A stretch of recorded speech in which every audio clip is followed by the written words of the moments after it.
Welcome back to another vlog. Tara, gawa tayo ng costume.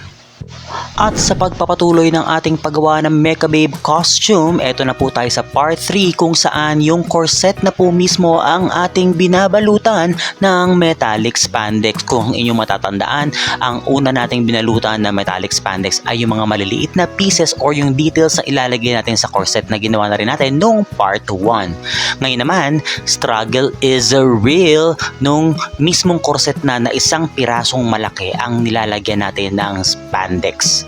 Medyo kailangan talaga siya ng tulong, kaya ayan, tatlo kaming nagtulong-tulong para idikit yan. Same drill, lagyan ng contact cement both surfaces and intayin matuyo, at kapag tuyo-tuyo na, tsaka na natin umpisang banatin ang spandex habang idinidikit sa ating rubber corset. At pagkatapos ating malagyan at madikitan ng spandex ang ating corset, it's time to put the details. Mahilig ako sa it's time, ewan ko.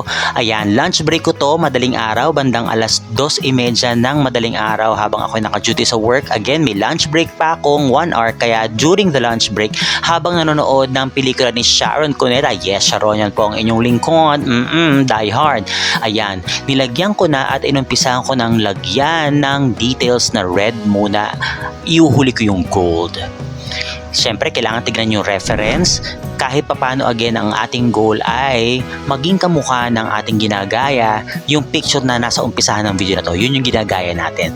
At nagkaroon tayo ng konting variation again. Instead of silver yung details na kasama ng red, ginawa nating gold para mas buhay ang kulay. And the spandex na base ng ating corset is colored dark silver. Ay nako, I am excited to see the final output dahil nga first time natin gagawin ito. Yung pagdidikit ng spandex hindi, pero yung gumawa ng parang medyo robotic type first time. So ginamitan na natin ng oily glue yung mga details na inilagay natin dyan, and nag-ingat ako na maigi sa iyo kung magkaroon ng kalat, lalo na nagmamadali ako dahil lunch break lamang ito, no?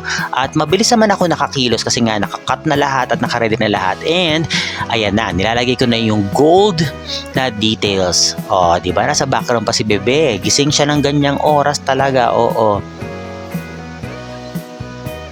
Malapit na po itong matapos. Pag natapos ko tong corset, mabilis na lang yung leg armor, yung arm bands, and yung helmet. Yun na lang. And we are all good.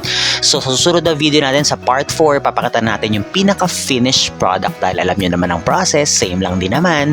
Yung pagbabalot ng metallic spandex, again, natutunan ko lang lately, kaya natutuwa ako sa kanyang resulta kasi pang matagalan siya. I can feel it from within. Instead of using paint, mas maganda siyang gamitin. Oh, look at that! This is the partial costume na may details na hindi pa siya tapos. And again, yung likod, lalagyan pa natin siya ng straps para magmukhang corset talaga. But it's really looking great and looking very promising. Para siyang daron ng robot. Tsareng! Kung saan nito gagamitin, surprise muna. Makikita nyo sa mga susunod na vlogs. Dahil syempre, i-cover natin yung paggagamitan nito at yung magsusuot na napakagandang nilalang. And finally, ito na siya. Tapos na ang ating corset with the red and gold details mula umpisa hanggang likuran. O, di ba, Pak? Sino ka dyan? Actually, nag-struggle ako dito dahil along the way ng aking paggagawa ay doon pa naubos ang aking oily glue. Akala ko may stock pa ako. Ay, ubos na talaga lahat. Pero buti na lang meron akong backup na E7000.